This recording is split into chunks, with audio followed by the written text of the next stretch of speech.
this moment, whatever this is an opportunity. This is Mhm. an opportunity. And so there's a difference between um, I'm having a horrible night. This is so difficult. Somehow I have to accept it. Okay, but what if? What if we accept it because this is an opportunity? And so everything in life is an opportunity. Everything, if you Mhm. look for it. And so the moment we go from this position of being very defensive to just using the word opportunity, it immediately gives you some hope, Mhm. curiosity. Mhm. And so then now our brain, instead of going, we just have to sit with it, accept with it, deal with it, sit with, whatever, handle it, take it. It's like, I'm going to accept it, but there's an opportunity in this. Mhm. We Mhm. immediately switch mode to curiosity. And so when we do that, and I've heard this a million times, right? How can it possibly? Trust me, it's all. I implement it on a regular basis.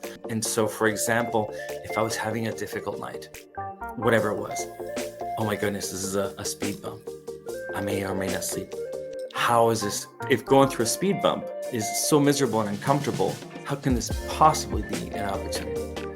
Well, because a speed bump is an opportunity for me to show my subconscious that I am safe.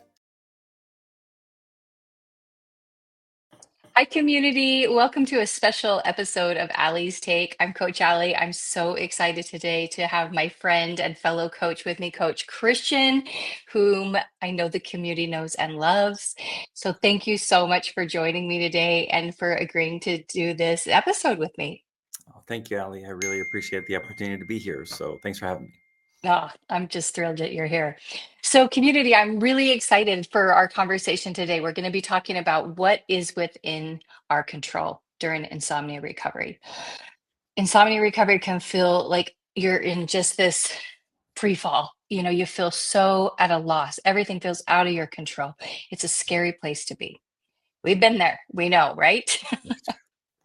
So, as much as possible, when we can focus more on what is within our control, what we do have agency over, I think it can really help settle us and move us towards closer towards where we want to be in, which is of course peace of mind and peaceful sleep.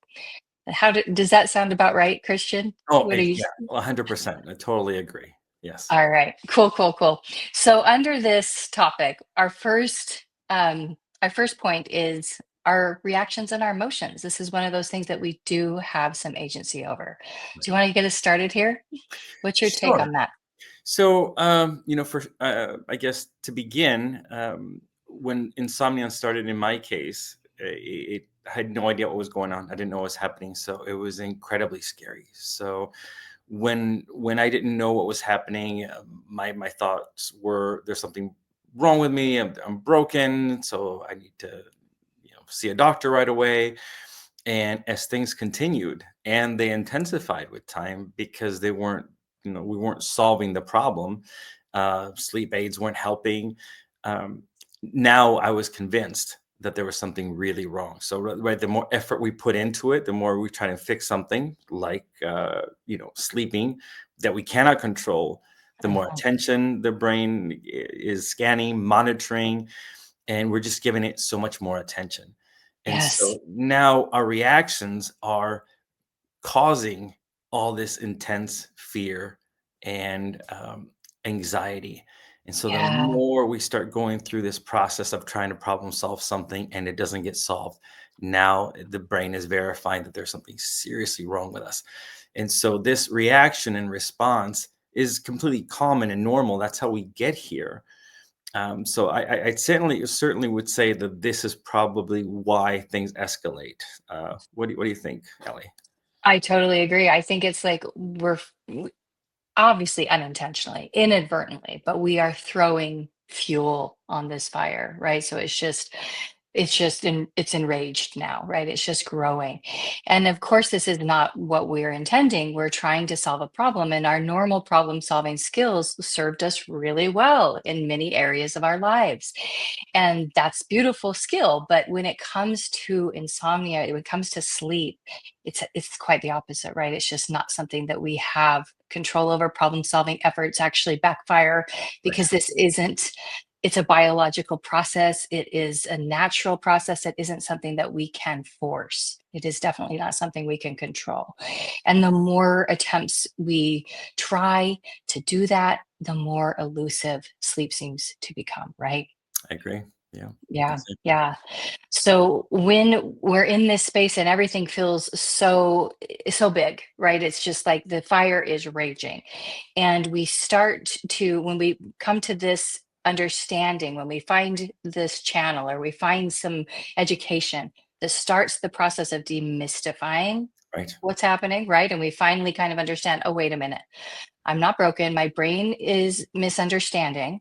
This is not a real threat. It's a perceived one, and how I'm responding to this, unfortunately, is actually just throwing more logs on the fire, right? Fueling the fire. Right. Right. Right. So once we see that for what it is, then we have this opportunity to begin to respond and react differently, right? This is when our reactions and our responses come within our control. We can pause before freaking out, throwing more fuel on the fire and going, okay, wait, how can I respond to this? How can I react to this in a way that is going to lead me further along the path to peace and away from, feeding this massive fire. Um, so yeah, and I have more thoughts on that, but I want your words, your wisdom here. Yeah, I think Daniel talks about how, the first step is always information. It's so critical. So when we go from this cloud of mystery and fear, and this feel like this monster is chasing after us, and we start to learn the program and understand what's actually happening, how our brain responds to things, Yes. it can really start clearing the fog. Now we're still engaged in this because, once the brain is triggered and responds in a manner where it feels like it's being threatened, clearly it's going to take a little while to start to undo all the damage. And in my case, it went on for about a year or so, right? Different doctors, medicines, therapies, sleep programs. And so, as you continue to fail repeatedly, one thing after another, in the moment you find some relief, some understanding, it's going to take a little while to undo this. But now that we have an understanding that this isn't going to kill us, this isn't Mhm. not broken. I remember just when I found Daniel's program, I think I started reading the book or something. But within a couple of days of joining the program, I remember I hit this, what we refer to as this honeymoon phase. Yeah. I was sleeping great for like 2 weeks, and I was like, "I'm fixed. That's it. It's over. We're done." And I Mhm. believe it was just there. You think about a balloon being inflated almost to the point of just bursting, and then finally you release maybe 10% of the pressure. It's there's still a tremendous amount of pressure there, but just the release of this intense sensation that you're feeling on a regular basis can make it so we can actually start to calm down, feel a little bit safer, feel, a sense of relief. And so that's oftentimes how the honeymoon phase begins. And so that was, so incredibly helpful. So once we understand how the brain functions, right, it catastrophizes, worst Mhm. case scenario. Why? Because it wants us to problem solve. Mhm. And when we realize that sleep is effortless and we can't control sleep, that is super, super helpful. So the moment we decide to start reframing things and moving from a position where we can't control something to a way we can control, it can be really, really helpful. I was also thinking, just by the our reactions based on responses. If we remove this as an insomnia problem, look at it in anything else in our lives, it can also be insightful to see how the brain works. So I remember my kids, and my kids are grown up by now, but when they were little, 5, 6, 7 years old, they were learning to ride a bike, and they would fall. they would tend to look at the parent for our reaction. Are we Mhm, okay? mhm, Are we safe? mhm. And not always, but oftentimes they were trying to verify if everything was quote For normal. sure. Yeah. And so the moment we were like, "Hey, you're fine, just get up, keep going," even though it was kind of a nasty spill or whatever it was, once they felt reassured, they were able to kind of move forward. And that's kind of how the brain works. Our brain is kind of childlike in that sense, where if something happens, it's kind of waiting for us to go, are we safe? Are we okay? Yeah. Is everything Yeah. fine? And if we go, no, things are really bad. This is so bad, right? Right? Mm. Things just escalate immediately. And so Absolutely. after doing that for, in my case, for a year or so, it would make sense that it's going to take a little while for the brain to go, are we safe? And all of a sudden, oh, yeah, we're doing great. We're fine. Are you sure? Right. Because we've been in this fight or flight, response for about a year or Whole so. time. Right. And Yeah. so I think it's really important to also relate to things that are outside of this insomnia or sleep for us to see how the brain is working. And I think Yeah. once we understand what it's doing, it's really not, I remember talking to people that were just starting to deal with insomnia. And on these like calls that we have, people will say, so, you know, my brain is the problem, or what it's doing is wrong. How do I fix it? In reality, there's nothing wrong. We're not trying to fix anything. We're trying to understand. Mhm, The more mhm, we understand mhm. whatever the situation is, there's maybe a different approach, a gentle Right. approach, as opposed Yes. to this judgmental, harsh criticism of right and wrong. My brain is bad. It's doing something bad, and I need to fix it. And Mhm. so we want to kind of take more of a softer or more gentle approach when it comes to this. That again, the brain is doing just what it's intended to do, and so there's Yes. nothing wrong. There's nothing to fix. So, Yeah. what do you I think? love that analogy. I love it so much. I've heard it somewhere before. Maybe it was from you, but it is that our brain is kind of like this. Well, it's our danger sensor, right? It's constantly looking for threat, and it's going to look to us and how we're responding and reacting to see if it needs to kind of ignite one of those protective responses. Is this a danger? Should I be on full alert? Right. Right. And if we respond with, yes, this is very dangerous, then it's going to respond in kind and sound all the alarm bells, and here we are, right? And and the other part of that, another piece of that, of course, is this becomes conditioned Yes. response. And so now it's a really created its own little neural pathway here now, right? This fear response, that's what conditioned means, is now it's a pathway. But what's really, really cool is that conditioned responses just mean that it's a learned response. And the brain has this amazing ability of being that's neuroplasticity, right? And so we can unlearn those responses as well. We can create a whole new neural pathway. And this pathway is this orientation of safety, of I am okay, right? And it's going to take time, because once something is learned, it takes time to unlearn that, right? Just like with anything in life. So this is why when someone starts this process and they initially come to recovery and they find out that okay, well, how we do this is actually by softening our responses and understanding we are safe. And it's going to take a moment, because the brain is in full on survival mode right now. It thinks that there is a grizzly bear coming towards you. That is what it believes at present. And so the recovery is going to take time to get that understanding really experientially into our entire being, that oh, there is no grizzly bear, right? It's just this fear, what we sometimes call the grizzly fear.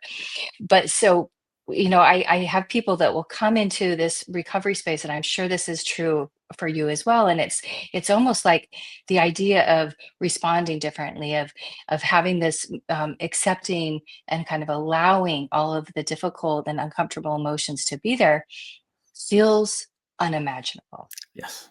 Right? I Yes. mean, we're all going to start from that space. It's perfectly normal. Right. I remember before I started the program, saying to myself and whoever would listen, I will do whatever it takes to recover from insomnia. Whatever it takes, I will do it. I'm like, totally on board. I joined the program. The first thing I hear is, okay, and now we're going to befriend wakefulness. And I'm like, oh, except for that, are you crazy? Right. The thing I'm trying to avoid the most, right? And you're telling Right. me I need to embrace that.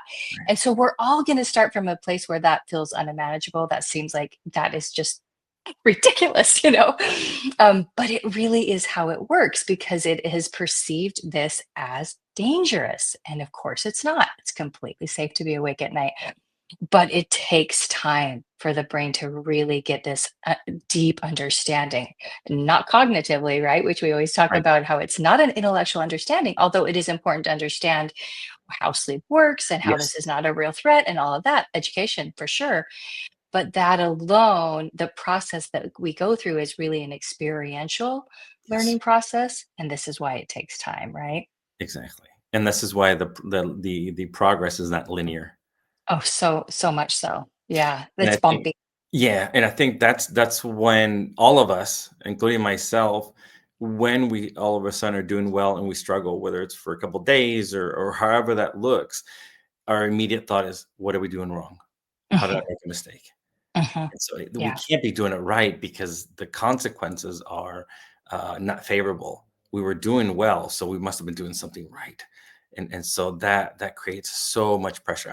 I know, It especially does. when I talk to people that have just started their journey and they find this program right away, I'm usually super happy for them.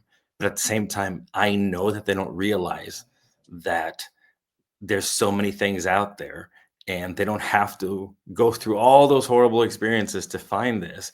And so Mhm, as they start doing well, whatever that looks like, sleeping well for a couple of days, a couple of weeks, whatever it is, and they struggle, they go, I'm doing something wrong. It's mhm, not working. It stopped working. It's not working anymore. mhm, And so, yeah, understanding that how we go through this experience, it's going to be bumpy. And even though you talk about it, you mentioned, listen, it's going to be a bumpy ride. You're going to have, yeah, yeah, no problem. Well, yeah, I get it. We're fine. And then when they're in it, it's like, this is not okay. That's so true, right? This is just The not whole concept of this is not linear, you're so right. It's like, "Okay, yes, I get it," and then when we're in it, it's that just flows out the window. yeah, But why yeah, isn't it linear? yeah, Yeah. yeah. I'm doing something Yeah, wrong, right? Because you're in exactly. crisis, because it feels Yeah, so miserable. It feels so incredibly uncomfortable. So so incredibly uncomfortable. and Yeah, and and it's yeah, in this case, you think about it. I'm 52. This started for me when I was 49, 50. So we've been doing things for 50 years a certain way. yeah, And even though we can learn to change, we have 50 years of evidence of doing things a certain way. So it does take a little bit of time. Now, the great thing about it is whenever we're in like a crisis mode, when we're desperate, we're willing to try almost anything. yeah, yeah, And yeah, so, yeah. so So that true. that's when we're willing to just kind of give up and just try anything, even though if it feels incredibly uncomfortable or difficult. So Yeah. Yeah, that's so interesting, and this is cool, Christian, because I did realize that we were about the same age, and I'm 51, I'll be 52 in June, so we're the same age, and our insomnia journeys, I think, are super similar too, because I experienced insomnia for a little over a year, mm, and my recovery took about a year, so and not, it's just interesting to me because we have kind of some of that similarities there. yeah, But so to get really practical here, what we're talking about when we say that what we do have agency over and what we do have some control over is how we respond and how we react to these very uncomfortable sensations, thoughts, and emotions, right? right, When our initial and instinctual response is going to be like, no, no, no, I don't want to feel this. This is terrible, yeah, right? And that's normal. That's natural, yeah, right? And what we're telling you here and what we're saying here is yes, that's natural and that is normal, but also there's another possibility. right, There's another way. And this other way is basically saying yes to it, is saying, okay, I'm going to allow this difficult emotion, this uncomfortable sensation, this really unsettling thought to be present because I know it's not dangerous. It's uncomfortable. I don't like it, but it isn't dangerous. And what's why it kind of keeps coming in this circular pattern is because the brain has detected that it's a threat. right, Right. So then the next time it comes up louder, it comes up stronger, it's more intense. So this is because we respond to it by like, "Ah, no," Right. throwing more logs on the fire. Right. But if we can change that reaction and that response to a little softer one, right? And there is this little pause here. I love this Viktor Frankl quote. It's something like, I'm going to mess it up a little bit, but it's something like, between the stimulus and the response, there's a pause. And in this pause is where our power lies. And it's so true, Right. right? Because everybody's initial reaction is going to be no, no. Right. And that's normal. But what is also possible is a yes, right? Yes. And that we are actually so much more capable than we believe ourselves to be. And initially that discomfort is going to obviously feel very uncomfortable. Right. But what happens as we allow it to be there and as we do respond differently and react differently, it teaches our brain that these are safe experiences to have, albeit uncomfortable. And so over time, what this does is build this new neural pathway, right? One of safety, one of tolerance, one of, I'm okay. This is okay to experience, right? It's not about eliminating fear or anxiety because they're human emotions. They're going Right. to come and go throughout our lives, but we're no longer actively resisting them. We're no Right. longer afraid of experiencing them. And that changes everything because then they just come and go, right? Right. Yeah, I agree. I love the pause. I think that the pause is so key. And sometimes we can have different ways to try and interpret this. And so when you said pause, I always say, take a breath. Yeah, You're in crisis, whatever you're feeling, you can just take one breath. And the reason being is oftentimes whenever we're in this distressed position, we're not breathing very well. We're kind of right. very rigid, we're angry, we're emotional, and when we're emotional, we're just reacting. And Hmm. so if we can pause just one breath, we can maybe take a moment and look at things a little bit differently. That's right. I have this example. I don't know if it's the best example in this, and with your group or your community, and I know it's also our community. It is. I use this quite a bit. Where so I have friends that are wrestling coaches and they coach a lot of fighters, and I was spending some time with some of them. We're at an event, and there's this fight going on, and then one guy was pinned down and the other guy was on top of him and just kept hitting him and hitting him, and the coach was yelling, breathe, breathe, and I was like, breathe? He's being annihilated. I think he needs to more than breathe. He needs to get out. He Mhm. needs to tell him what to do. And the coach said, no, no, no, see, what happens is when you're in this moment of just trauma, being attacked, people tend to hold their breath, people Yep. can freeze, and if they don't get any oxygen into their brain, if they're not breathing, they're not going to hear you. There's no moment, there's no pause to be able to react and do Yeah. something. Yeah. And so the breathing all of a sudden made so much more sense, because if he can't take a moment to breathe, he can't even react. He can't That's respond. right.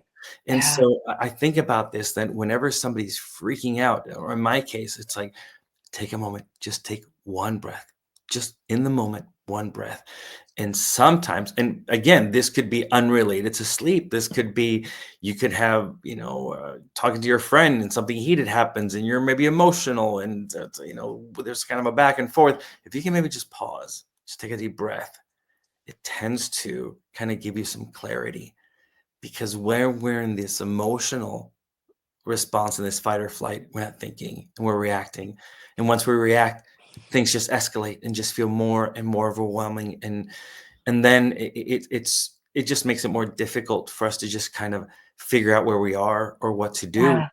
I was also thinking about this, where I was talking to a client and he was saying thresholds. He says, I can do one night because I've already done one night. I can't do 2 nights. I just can't do 2 nights. Mhm. And so that's their threshold. That's what their limitations are. But it's interesting. They don't realize, as much as they keep saying this, what is their brain hearing? Mhm. Mhm. 2 nights, 2 nights. Mhm. You can't do Mhm. 2 nights. 2 nights is bad. 2 nights is Mhm. scary. 2 nights is That's right. dangerous. And so Now we start leaning into it unintentionally, right? Because this is just, Totally. so this All this is unintentional, of course. right, right, Yeah. right. And so for example, I taught all my kids how to drive. My son is 17, he's getting a license pretty soon. And when we go driving, I would always think about what to say because the brain goes to whatever we're focusing on. And so if we're going down the street or, like a neighborhood, if I said to him, just make sure you don't hit the parked cars. Just avoid the parked cars. Do whatever you can to not hit the parked cars. What are the chances he's going to keep getting closer and closer to the parked cars? Right, right, right. The parked cars, I mean, right there. Right. So Yeah, if you're like, just stay down the middle, just stay right down the middle. You have so much space on both sides, just right down the yeah. middle. So we're That's so we're true. we're still going down the same road. Hmm. All we're doing is reframing things. And Yes, so in this case, if we're like, we can't do 2 nights, the brain goes, "What? Really?" And then if we maybe struggled for 1 night and then was like, "I can't do another night." So all day long, we're preparing and creating all this anxiety and energy about what's gonna happen. Now the that's stakes are right. so high. So high. Are you possibly gonna fall asleep? And if you do, you're gonna wake up most likely, and it's like, "We can't do 2 nights. We can't do it." And so unintentionally, we start drawing more and more attention and focus on something we're trying to avoid because it's so scary. Yeah. And then we try and explain this to him. It's funny, the response is like, "So you're saying, like, I should do 2 nights? Or I should do 3 nights?" Like, no. Yeah. No, but what if we reframe it in a Hmm. in a way where we can say something like, "1 night is very difficult, and I'm here. I'm still here. I may not Hmm. feel well, I may be tired, but I'm alive. I'm doing fine. And I don't know what the future holds. I don't know what's gonna Yeah. happen tonight. Yeah. But regardless of what happens, I'm still gonna be alive. I'm still gonna be okay. I'm still gonna function." And then they That's go, right. "You don't know that." Or then I go, "Well, I used to do 3 nights all the time." "Well, you're different," or whatever. And so then we go, "Okay, let's try something else." Hmm. So what if it's midnight, bear with me here, and you find a lottery ticket and Hmm. you win $10,000,000? Are you going to sleep that night? Probably not. Is that insomnia? No. What's the problem? Well, I'm just excited. Well, are you scared? No, not really. I go, so what if you spend the next couple of days thinking about all the junk you're going to buy? Yeah, it's going to be Hmm. amazing. I'm like, right. And so can you do 2 nights? If somebody paid you $10,000,000, could you do 3 nights? Of Hmm. course they can. Hmm. You're right. It's always the reaction. It's always how we're envisioning. And the Yes. scarier the scarier we make it, the more pressure and attention and focus we're putting on it.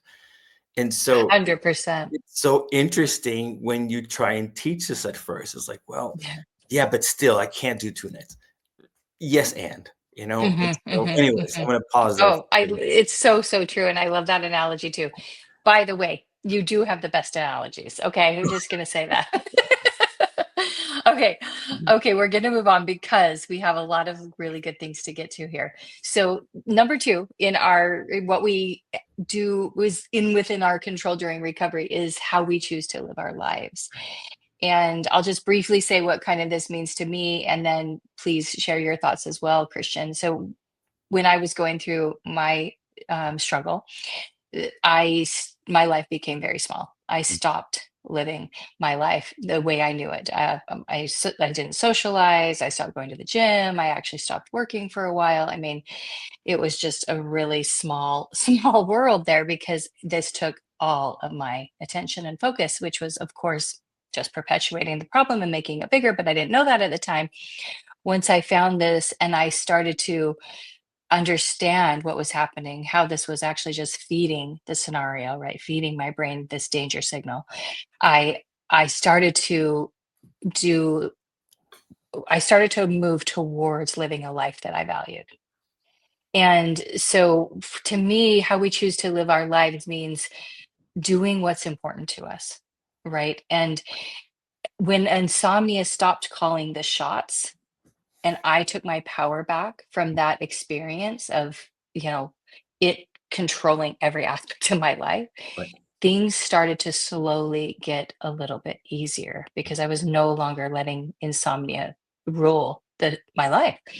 And so to me, that's what this means, is it's about living our values, right? What is important to us?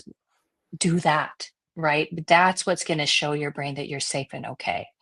That is what gives you the agency to choose what you're going to do to live the life that you value. And there's a lot of power in that, right? So yeah, share your thoughts as well, Christian. Wow. Yeah. So I remember, again, we start protecting. We kind of get into this very defensive stance, and just like if somebody were to break their leg or get really sick, what do? We're going to stay home. We're going to heal. We're going to recover, and Mhm. then when we're better, we're going to come back out. And so that's how we've learned to do things whenever we are injured, or whenever we're not Yes. well. And Yep. so we start to protect. Now, the great thing about it is, my wife and I own a little shop, and so there isn't a lot of downtime. You just have to go to work. It doesn't matter. We have Sundays off, but that's it. You just Mhm. go to work. And so I still went to work every day, but I used to bring a cot. So maybe I could like lay down for a little bit in the back and maybe fall asleep or something. Again, I was trying to Mhm. protect myself, my schedule. Mhm. I Mhm. remember on the weekends, though, especially Sundays. Sundays were the worst because there wasn't anything to do. There wasn't anywhere to go necessarily, right? So it was most of the day just kind of just with myself. But I remember as things just kept getting progressively worse, one Sunday in particular, that was probably, like from a scale of 1 to 10, that must have been a 12. That's how horrible I felt. Every symptom was on full force, right? Heart palpitations. And sometimes I'll talk to people where they say, yeah, I have heart palpitations from time to time. They come and they go. And for me, they were, when they came, they were on. They were just on. And it was so intense. I remember taking my shirt off and looking in the mirror, and I go, can I see my heart bouncing out of my chest? It was just so intense. And I remember my head. It felt like somebody had drilled a hole in the back of my head and stuck like a giant vibrator and turned on full blast. I mean, everything was just shaking, numbing, ringing, buzzing. My ears, my eyes, my nose, like everything. I couldn't hear clearly. Mhm. It was Mhm. difficult to talk. I mean, everything was so difficult. My kids didn't know that anything was going on. And so there was like a moment when I just made a switch. It just flipped. And I thought, if this kills me, so be it. I'm not going to isolate myself from anybody or my children or anything. If my days are numbered, I'm just going to go out with a blast. And so I remember that day I said, let's get together. Let's play a board game. And whenever I talk about this, people go, but how did you feel? Horrible. Right. How did you Yeah. feel you were playing? Horrible. It felt horrible all day long, but I reframed things. And how I reframed it was, I'm going to spend this moment just recording this experience in my head. And when I'm at nights by myself, alone, I'm going to replay these memories over and over and over. Mhm. Mhm. And so I remember them, kind of somebody laughing or giggling or something, and I would just fake it and I smile and I just try and play. And I mentioned, oh, maybe I have a headache, or maybe I was a little bit slow. Um, but it was funny because even in the evenings, I started coloring, and my middle daughter, she loves to color, and so we'd sit in the kitchen and we'd color together. But I was so exhausted, I would literally Mhm. fall asleep coloring. My head would Mhm. fall. And Mhm. so she would notice, "Oh, you must be so tired." I'm like, "Oh, no, I'm fine. I'm okay." So I just noticed, like, all of a sudden, I decided to just kinda lean into it. And so my work schedule was, I don't know, from, like, 9 to 6 or something like that, and I thought, "I'm gonna fill my schedule. I'm gonna Mhm. just redline everything." So I started taking kickboxing. I hired a personal trainer because I didn't wanna take a class and sit in the back and kinda fake it, like, I wanted to, like, abuse myself. So I used to go, it was just so funny because I used to get I used to get in the car, and I used to drive, and I would cry on the way over there, and then I'd go through the class, and I'm like, "This guy's gonna kill me." And I was like, "Good." At one point, I was like, "Maybe I'll get some sleep. I don't have to worry about it anymore. This is fine. This is okay." So, it was fine. So I just kept moving forward, just kept going, kept doing it. And after class, I'd drive home and I'd cry on the way home. And I thought, okay, Wednesdays, I have kind of a lighter day. So I'm gonna buy a guitar and take guitar lessons. I don't know anything about guitars. No, I was just gonna fill my day. I was gonna learn to make candles. Like, I literally just redlined it, and I was like, I'm just gonna just keep doing things until I break. Mhm. Mhm. And I never broke. Mhm. And I just kept Yeah. moving forward. Yeah. And through all of this, I still hadn't found Daniel's program. So I was Mm. still just moving and moving. And so what was interesting when that was happening, I was like, I'm not dying. And I'm still capable of working all day. Of course, I wasn't spry and super productive, but I was there, right? Mhm. And I was Mhm. still able to drive. I started doing some service projects in the morning as well, and I mean, and I just kept redlining it. And so, I think when we choose to live our lives, what happens is we stop paying less attention to it, and we also start removing this myth that we can't do anything. That's right. And Yeah. we feel horrible, and we can Mhm. still do things. Mhm. So that's definitely a bit of a shift, and so I think that's really helpful. Now, what ends up happening is as things start to improve, we believe, or in my case, I believe that being busy was what was helping me sleep, when really it wasn't. It was the being busy is I'm not gonna allow it to kind of, and like you said in your case, take over your life. Yep. So that Yeah. that was kind of my experience. Yeah, that's so amazing. Thanks for sharing that. I love you're such a good storyteller, Christian. I'm just totally enthralled. Like hanging on every word. No, you really are. It's a compliment. Thanks. But I fully relate to everything you said. And in the beginning and just by the way, it is our biology. Like when we are in fight or flight and we feel very, very unsafe and scared, terrified even, Mhm. it is our natural biology that we're gonna make our world really small, right? Like Right, that it's just true. Like, right, and so that we're asking you here to not to challenge this story that we've been telling ourselves all of our lives about how much, right? Why you're laughing at that?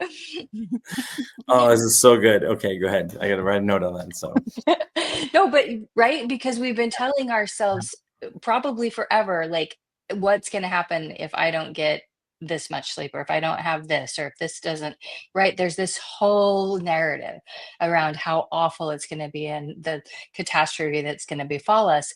And it's really that story that can keep us stuck, right? yeah, So yep, when we decide, okay, I'm no longer going to let this insomnia experience control every aspect of my reality, mhm, and I'm going to start living my life again, it is going to be uncomfortable in the mm, beginning. It is, and we are going to do it feeling terrible, but it's okay, because this is how we teach our scared brain, the scared part of our brain, that we can do these things even with anxiety, right, fear, discomfort in tow, right? Like these are not dangerous experiences to have. They're just uncomfortable. mm, And so the more we can just take little steps towards living that life again, the life that we value, doing those things that are important to us, the more that signals safety to the brain. And exactly, this is, of course, what we're working towards is building this whole new neural pathway, unlearning this conditioned fear response. So yeah, I mean, it's just a powerful thing, and it just takes time. It just takes time, but giving yourself that, I think for me too, I had to give myself permission, yeah, because you know it did feel so scary, and allowing myself to feel all the things I was feeling, and we're going to talk about that right now, actually, so this is a good segue, and recognizing that I could feel all those things and accept that I was feeling those things, right, and still I could move forward, right? Like you said, I kept moving forward. right, right, And it was so huge, and it was such an important piece of my recovery. And so that brings us right where we're going, is number 3, accepting where we are in the moment rather than the whole experience. I think when we first come to this recovery process and we learn that, like, acceptance is kind of the end goal or whatever, that can feel incredibly daunting. Asking us to accept this horrible, most probably traumatic experience that we've ever gone through. And we're like, okay, you have to expect it's like, oh, that's a lot. But we can start small, right? And we can start with accepting where we are right now in this moment, how we're feeling right now. And even if that is terrified, even if that's sad, angry, whatever it is, the palpitations, all the things, like if we can accept this is my experience right now, right? And with less resistance, this is where we start. And sometimes we're in a space where we can't even accept any of it. And we can accept that we can't accept. Right. That's a part of acceptance too, right? So acceptance in some way can be accessible, even if it's just I can't accept right now. That's valid too. It's a process, right?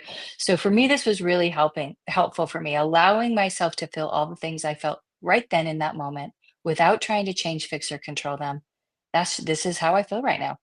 Okay. It's allowed, Right. and it will pass, right? If I can let it be without managing, fixing, controlling, Right. doing all the things, Right. then it just passes. Yeah.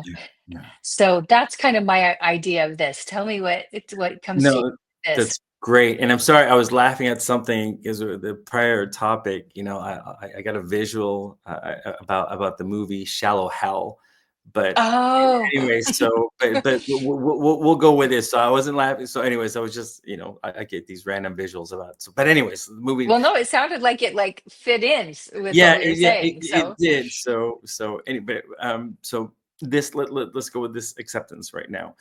Um, And I agree. I think the step of acceptance is so difficult because it can feel like we're giving in. mhm, We're okay, we're defeated.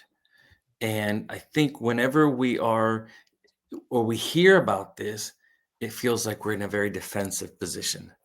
And anytime we're in a defensive position, we're going to be anxious, fearful, vulnerable, right? Because defense, you can only protect, right? There's no yeah, offense, there's no neutral. And so I remember as I was trying to go through this acceptance, I added like a little bit of a twist to it. And this has been my mantra. My wife hears about this all the time. And so my poor kids have to hear it on a regular basis. But I'm ready. What is it? so, so my wife made a shirt anyway. So, but uh, this moment, whatever this is an opportunity. Mm, This is an mhm, opportunity, and so there's a difference between um, I'm having a horrible night. This is so difficult. Somehow I have to accept it. Okay, but what if? What if we accept it because this is an opportunity? And so everything in life is an opportunity, everything, if you mhm, look for it. And so the moment we go from this position of being very defensive to just using the word opportunity, it immediately gives you some hope, mhm, curiosity. mhm. And so then now our brain, instead of going, we just have to sit with it, accept with it, deal with it, sit with, whatever, handle it, take it. It's like, I'm going to accept it, but there's an opportunity in this. Mhm, We mhm. immediately switch mode to curiosity. Yeah. And so when we do that, and I've heard this a million times, right? How can it possibly trust me? It's all I implement it on a regular basis. And so, for example, if I was having a difficult night, whatever it was, oh my goodness, this is a speed bump. I may or may not sleep. How is this? Oh, you froze. You froze for just a second. You're Oh, back. Okay. okay. So, if going through a speed bump is so miserable and uncomfortable, how can this possibly be an opportunity? Well, because a speed bump is an opportunity for me to show my subconscious that I am safe. Yeah. And Yep. if these things don't happen, we don't really get better. We don't become callous and numb to this. And no longer is going to affect us the same way. Right. So Right. anything that comes along the way, and again, I'll relate it to things that happen to so many things throughout my life, day, whatever, work related, relationships, whatever. So I've talked about this before when I had a situation with my daughter, and we went to the park. We were going for a walk, and I was trying to share this story about something. It was really meaningful for me, and she just kept goofing around, just goofing off it. Mm-hmm. And of course, I got a little sensitive, and I was like, I'm trying to tell you, I'm trying to share something with you. I'm sure my kids are super bored of my stories, but anyways, and she wouldn't stop goofing around, and I just shut down. I'm like, okay, that's it. I'm not doing this anymore. I'm not. And then she's like, no, Dad, I want to hear it. I'm like, that's it. I'm done. No more. It was really strange. Is her reaction? She got really quiet. We kept walking. There's this uncomfortable energy, and then she started crying. She's 18 years old. Mm. Greatest thing in the world. And so we awkwardly walked to the car, got in the car, and drove home. She went upstairs in her room. And I went to my room and I thought, how in the world is this an opportunity? How can this possibly be? This is all I want to do is undo it. Mm-hmm. And I thought, okay, well, if I'm practicing this, there has to be an opportunity in this. Mm-hmm. Mm-hmm. And so I remember going upstairs, knocking on the door. I walked in, and most kids, regardless of the age, when a parent apologizes, they're very quick to forgive. Yeah, it's okay. It's okay. And I didn't let that slide. I said, it's not okay. Mm-hmm.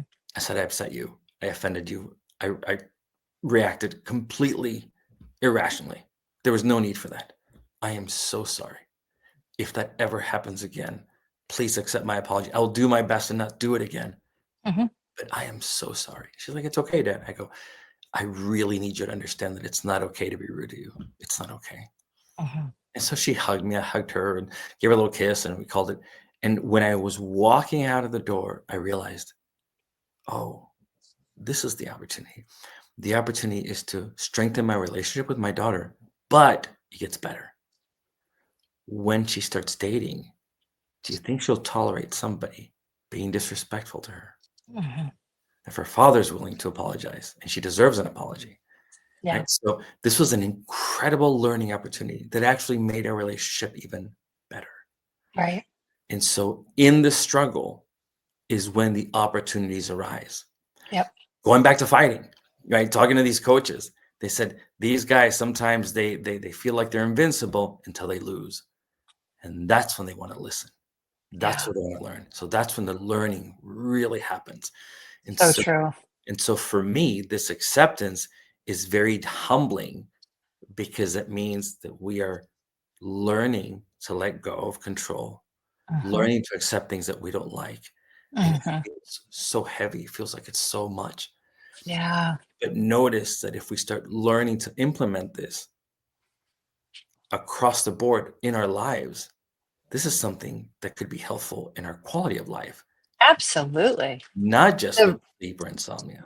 Yeah, the ripple effects of Right. doing all this work, right? Right. Yeah. So I love this. And what I from kind of some work that I've done with parenting and Mhm. family stuff, this is kind of this opportunity for repair, right? When we have eruptions in our relationships or conflict, if we can go in and repair, then that makes all the difference. And I think this really applies so much to insomnia too, because the eruptions can represent our initial reactions, our very natural instinctual reactions, Right. right? Right. But when we learn that there's this other possibility, like we can go in and we can start repairing, we have this opportunity to react and respond differently. This is Right. the repair part, Right. and what I've come to be calling corrective experiences. So when we go through this process, we're going to have times where we feel like we are courageous and we have all of this, feel resourced to meet the night. Whatever shows up, we've got this. We're full of courage, and that's great. And we really can have a corrective experience, showing the brain that it's safe to be awake at night. There's going to be other nights where we do not have that. We Right. don't have any capacity. We are just completely, sometimes in overwhelm, but we're just we don't have it. And that's okay too. This is Right. part of the journey. And Right. to be so kind to ourselves, right? This is that opportunity to repair, to hold ourselves gently, right? To hold our, like you did with your daughter, like, no, I'm sorry, like giving your that kindness, Right. that genuine kind of love, and treating your daughter in that way, exactly, showed her so much compassion and so much love and empathy. And we can do that for ourselves when Right. we're going through this struggle, right? Right. And that was helpful for me, was as I continued along, is recognizing how talk to myself. It Mhm. was really, really critical. It was so critical. Yeah. I just beat myself up, right? And my daughter went through her own insomnia struggles. I coach her, and she's doing so much better. But I was noticing how I talked to her. Oh my gosh, it was like I was so kind, I was so compassionate, and all these things. And then with myself, I'd be like, "What's wrong with me? Why can't I sleep?" Blah, like, Right. oh my gosh. Right. And I didn't even notice it Yes. until, going through this and starting to help other people in coaching. I was like, wow, I have been so hard on myself. Yeah. Yeah. And seeing that, and then changing the language and how I talk to myself, to talking like I would to my child, my Right. loved one, right? Yeah. It's really powerful. Yeah. And sometimes we're not even conscious of the way we're talking to Yes. ourselves. I wasn't. Right. It took me really noticing that with way I was talking to her, to see how I was definitely not talking to myself that way. So again, this leads us right into our next topic: giving ourselves grace and practicing self kindness. I don't know, it just happened that way, but it does lead us right there. This is such, I think, it's a little bit underrated, or at least when people first join the program, they'll kind of dismiss this part, right? Yes. Oh, yes. Self-kindness? All the time. Yeah, "I'm trying to sleep. What are you talking about?" Like, it's just yeah, nonsense, right? Right. yeah. Right. Right. They're like, "This is the fluffy stuff," It's Right. like, Right. Right. and I totally get that, because I actually felt the same way about it, when I first started this, like, "Okay, yeah, I'm nice to myself, whatever, moving on," it's like, no, I was the furthest thing Right. from kind to myself. And it really, this piece, it took me till the very later parts of my recovery to really get this piece. And I'm so glad I Mhm. finally did, because it was actually really it was inhibiting me from Yeah, recovery, for sure. right? Yeah. Yeah. Tell me your experience with this. So, a couple of things. One, when so many of the people that are struggling with this tend to be A-type, very driven, very Hmm. motivated. Hmm. I was talking to Hmm. this guy, it's amazing, Allie, the range of people that we talk to. I mean, Absolutely. first of all, it's worldwide, right? But just some of the craziest professions. Hmm. So I was talking to this guy who was visiting. He was in Florida for about a week, and he did motocross. And he did, the ones where you go to stadiums and you jump like Yeah. Yeah. Yeah. Yeah. where and you flip and do all these crazy, stunts and everything. And so he'd been doing this for a couple of years, and he owned a couple of businesses. Highly driven, highly successful guy. And he was convinced. He said, the reason why I'm successful is because I push myself and I make myself things that I don't make myself do things that I don't want to do. And I don't tolerate any weakness. And he was just on it, man. He was just so proud of himself. And so I questioned it. I said, I don't think so. So what do you mean? No. I don't think so. I think you're highly driven and motivated because you want things. I go, can you imagine? So I said, give me an example. Can you imagine if you had a twin? Okay, all right, twin brother, and you constantly approached your twin brother and criticized him and told him to get it together and were hard and yelled at him and pushed him and were tense. What would happen after a while? I go, well, it'd be uncomfortable. Yeah, whenever he saw you, he'd want to avoid you. The difference is that as your brother, he could literally walk away from you. He can avoid you. But how do you avoid yourself? How do you avoid, you when you're the one that's criticizing and judging and be hard on yourself? You cannot get away from you. That's right. It's just like Yeah. inner battle with yourself. And I go, okay, same thing. Now imagine your twin brother is still highly motivated, successful, driven, all those things, and you're cheering him on. You're loving on him. And when, he's being a little bit slow, we can still push, but we can do it with love. Mhm. Would you? And so he's a young guy, in my early 20s, and he's like, so I think he was getting it, but not that much. And I said, okay, your girlfriend. He's like, yeah, I love my girlfriend. My girlfriend's amazing. I go, how do you push her? How do you push her to be successful? He goes, I don't. I go, what do you do? I support her. I love her. I go, exactly. So what happens is when we can switch and notice that we're highly driven and motivated because it's things that we want, and we turn this inner battle into kindness and love, it actually propels us. We've Absolutely. actually been slowing ourselves down all this time. I believe you could have been much more successful. And so the moment they can see that, it's a lot easier to make that switch. Yeah. And the other one I remember is there was somebody that had been dealing with insomnia, recovered, and like a year back, it started all over again, right? It started again. It came back like the flu, it came back at it again. And as we went through everything that we needed to, I kept trying to land on this self-criticism. She's like, I don't have that. That's not necessary. That's not a big deal. That's not part of it.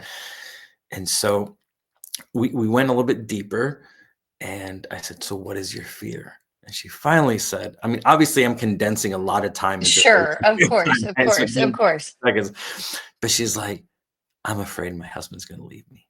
He's gonna get Mhm. tired of it and he's gonna leave me. And I go, Yeah. there it is. Awesome. I said, okay. I said, so if we created a scenario, switch the roles.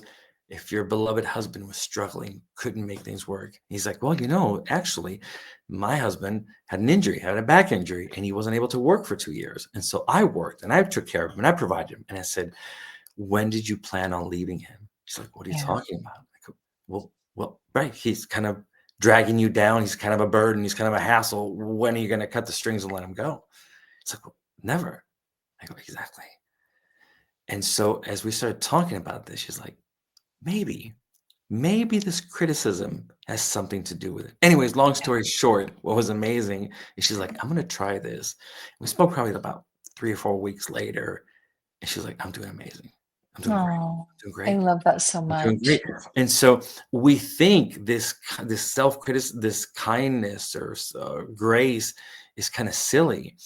And the last thing I would say is, what is our self-talk like? Because Mhm. imagine if in the morning, whether we slept or not, the Mhm. alarm goes off, Mhm. Yeah, this is a we big one. right, we say a couple of generic, "Hey, you're okay. You feel great. You're doing fine."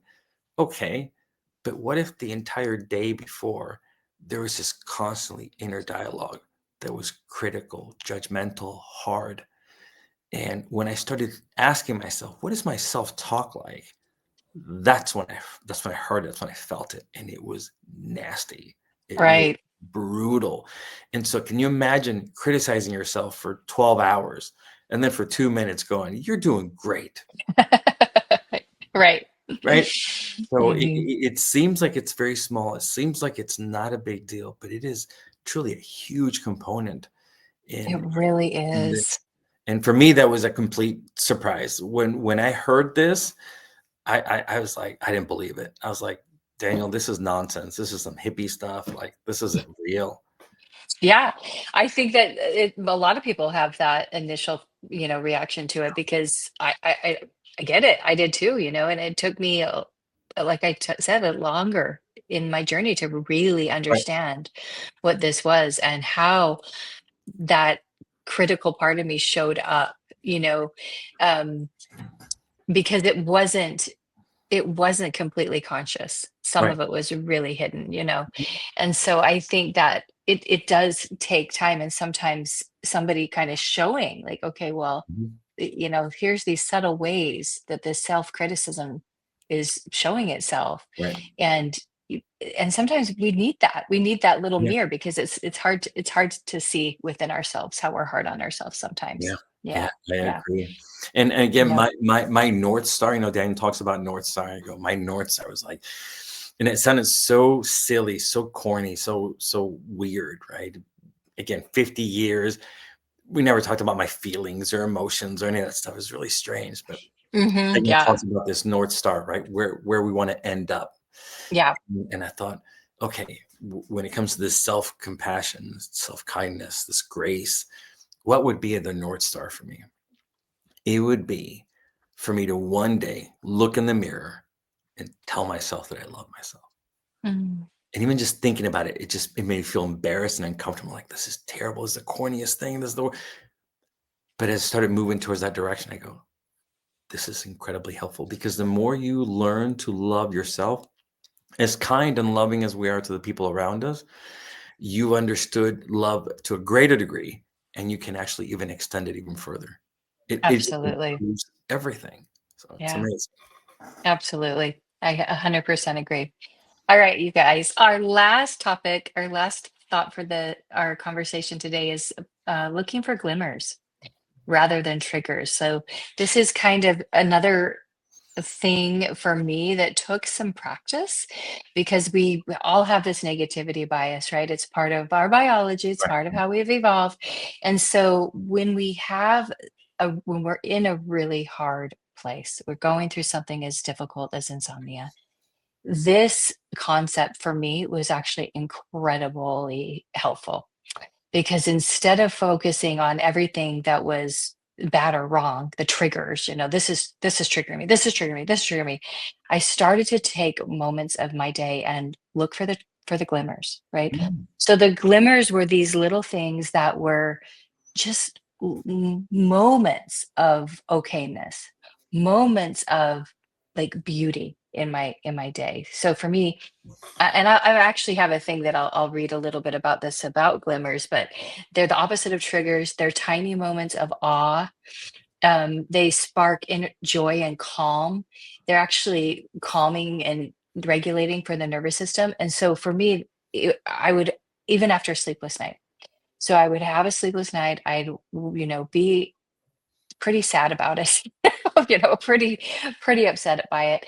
And but I'd obviously get through the day, and I would always go for a walk. This was part of my Mm. routine after having these rough nights. And I live in an incredible area with this canyon right by me. And I would go for a walk in this state park canyon.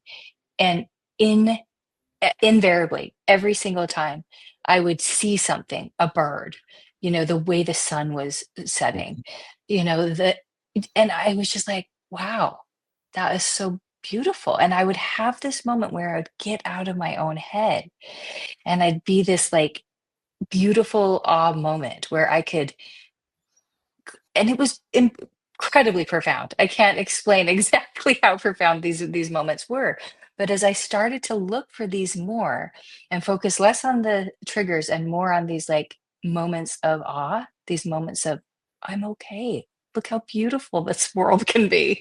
Yeah. you know, it really did so much in well, helping me kind of calm and find that peace, even just for a moment, even just for that second. It was really powerful. It was really powerful. That's So, beautiful. yeah, so there's a couple other things I'll just say really quick right here about these, because this is some good stuff. So they leave a positive effect on our mental health. They send it cues of safety to our nervous system. They bring feelings of ease and contentment. They allow us to feel hope when we feel really lost. They increase our sense of well-being, and once we start embracing them, they become like a kind of a beautiful way to see the world, walking around in the world and noticing these glimmers. So I just wanted to end on a positive note, and for me, that was something that really did shift um, my inner state. So, That's what beautiful. do you like I those love it. ideas? Oh, I love it. That's beautiful. Uh, I love it. So cool. mine, of course, everybody has their own version of this. Mine was Yes. different. So, um, so I noticed my pattern pre-insomnia um, was filled with a list. So first thing, I'd wake up in the morning and think about all the things I needed to do, all the things I had to do. Right? I have to this, I need to, or whatever. Yeah. Yeah. And Yeah. then Yeah. and then at night when I would go to bed, and again, this was this thing of believing that I needed to push myself uh, to do better. Being gentle or being kind or being soft was weak. And so at night, I would make a mental list of all the things I didn't get to do, I didn't get to finish, Mhm. and how I need to work even harder or push things because I really had fallen short. And Mm. so there was never going to be a day where I could have accomplished everything because there was always something else to criticize. Right. So morning, first thing in the morning, heavy. Nighttime, going to bed, heavy. Yeah. Everything was really heavy.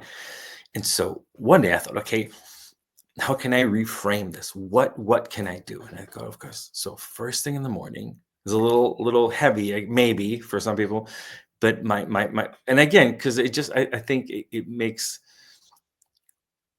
helps me to appreciate things better. So first thing in the morning, Yeah. still to this day, and I started doing this, I don't know, 8 months ago, whatever ago. I was not a year, but it's been a while. Mhm.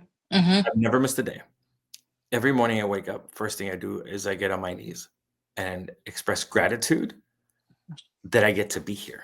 Mhm. Number one, I get Mhm. to be here because one day I'm not going to be here. So today is the best day ever because I'm here. Yeah. And today I get to choose, aside from work and things like that, what to do with my time. Yeah. So my focus is always my family, right? My wife, my kids, my dogs, right? All the stuff that's really valuable and just to enjoy the day. And so immediately I feel a boost because I get to, right? It wasn't Yes. always I have to. Now it's I get to. The Absolutely. moment we reframe it to I get to, what a gift. I get to. And at nights, last thing before I go to bed, get on my knees and I think about all the things I had an opportunity to do, everything. And it is just an endless list of just gratitude. And these are Mhm. big things. They're little things, like especially during Right. summer, like going on walks. Like, my kids always make fun of me. It's like my old man walks, right? I always go on walks and just like enjoy the scenery, the beauty like, with my wife, whatever it is, the sunsets, everything, all the magic. And so every night I always go, what an amazing day. What a perfect day. Even though I may have had a difficult day, even though I may be sick, I may whatever's going on, it's still the best day. So every morning, what a gift, and every night, what an experience. Mhm. And it's just Mhm. gratitude. And I feel lighter. I Yeah. feel Yeah. just what a gift every single day is. So a little different in the sense, but I No, but super similar. Super right, similar. different and the same because all it is you in a sense is kind of throughout the day, which is super energizing and charging, and mine has just been morning and night, which I don't think it Yeah. makes a difference, but it's all Yeah. surrounded around gratitude. And Yeah. Gratitude is one of those things that can shift the right, energy so quickly and profoundly. I've had a yes, gratitude practice for as long as I can remember. yeah, And I did lose it a bit when I was going through insomnia because it was hard to right, find that, right? But right, I part of my recovery was starting to write down, and I usually did it in the evening, but mhm. 3 good things that happened Oh, that okay, day, yeah, yeah, and that yeah, and how why they happened, and mostly of the why was because I was willing to allow it, because I got out of my comfort zone where I just wanted to stay in my house and right, be sad and depressed, but right, I got outside and I did something. I went to lunch with my friend. I did went right, to my workout even though I was tired or right, whatever. Like, so they were little things, but these right, were the things that but happened they're in my big day. things, right, Right. right, And that started to shift it. It was slow, right? But it started to shift it. What are three good things that happened today? And why did they happen? Right? right, Because I was willing to let something happen other than right, be upset all day long, right, yeah, right, right, so it's very similar, but I yeah. couldn't agree with you more how powerful that gratitude is. Yeah, Yeah, absolutely. yeah, that's wonderful. Wow.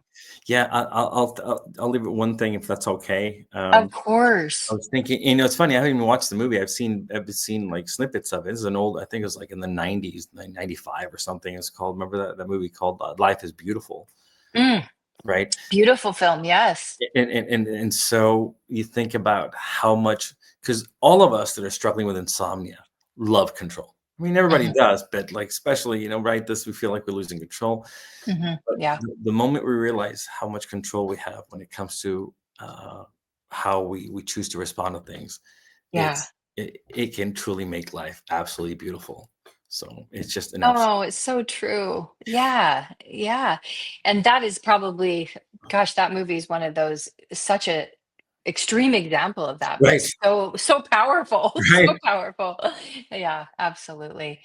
This has been such a great conversation, Christian. I just had so much fun talking with you and talking about this concept, which we could both just go on and on about all day long because it's just it's so interesting, and I know that this will help a lot of people in our community. Thanks for doing it with me. Very, Thank very you. grateful for you. No, thank you. I appreciate it. What a pleasure to be here. Thank you so much. Thank you. All right, community, you can always find us at thesleepcoachschool.com. We are there for you. We have so many great programs as well as one-on-one support. So find us there. Thanks again. Hi there, it's me, Coach Daniel, and I hope it is obvious to you to what degree we at the Sleep Coach School really try to put out content that will help you on your path to peaceful sleep and peace of mind. And I hope you really enjoyed the video that you just watched. Now, some people don't learn the best by watching videos, but rather by reading. And I wanted to share a little tip with you. The books that most people really talk about having helped them is This Is Nato and Set It and Forget It. But I think most people miss out on my personal favorite, which is Tales of Courage. All of my books are available on Amazon, but Tales of Courage is special because in Tales of Courage, we've taken 26 success stories from the channel and we've taken sort of the most powerful language, the most inspirational and educational parts of those interviews and put them in a book. And I think it is really, really so strong, so powerful when you read those words from other people who left the struggle.